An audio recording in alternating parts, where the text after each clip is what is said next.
explain how, if these programs were in effect, then we might have been successful in determining who he was and preventing the attack.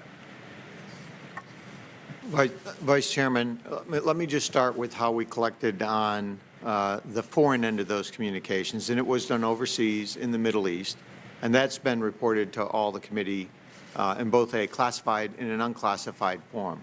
When NSA intercepted those communications, it was assumed, because one end was in the Middle East, that the other end perhaps was in the Middle East. We had no idea, because we did not have the other end of that communication nor the phone number, that MIDAR was in San Diego. If we had had the business record FISA database, the probability that we could have seen that by putting that into the database and seeing the connection to 215, in my personal opinion, is very high. And there is a probability that we may have seen other portions of that plot. This is one of the reasons the business record FISA was created, was to close that seam. It brings out, if I might, a very important point. Our job, the National Security Agency, is foreign. We see what's going on the foreign side of terrorism.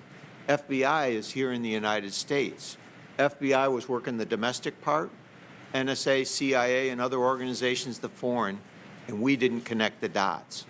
So the business record FISA gives us a venue that we can put that information under very strict oversight and have an opportunity to look at somebody who's plotting against us, look into that, see key numbers, pass those to the FBI for them to look at and take on in their investigation.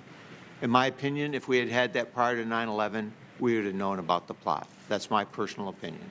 Senator Chambliss, if I could add another point here I think is important, is that plots foiled may not be the only useful metric for gauging the importance of Section 215.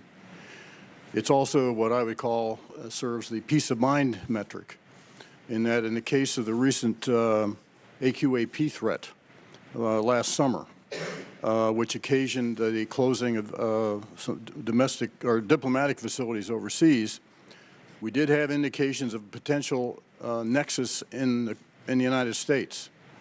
There was a group of selectors that were reviewed and checked out and found to be negative. So from the standpoint of eliminating that possibility that there was, in this case, a CONUS in the United States connection, I think that's another important attribute of Section 215.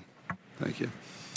General Alexander, under current law, when one of these so-called mistakes occurs that you referred to in your testimony, I believe you said there were somewhat less than 3,000 of them that had occurred, that the current law requires that you immediately report those to the FISA court, which you do. The current law does not require that you report those mistakes to Congress, but you do so on your own. And I assume you will thus have no objection to us changing the law to mandate that NSA report both to the FISA court, to the administration, as well as to Congress for any of those instances that might occur. I personally have no objection, Senator, to that. I think it makes sense. I would just add that those 2776 included Executive Order 12333 and FISA court. So it's all the possible errors we make across all our authorities. And so only a small portion of those really applied to the FISA court ones as well. Okay. Thank you. Thank you, Senator. As all members know, we're going to go by seniority.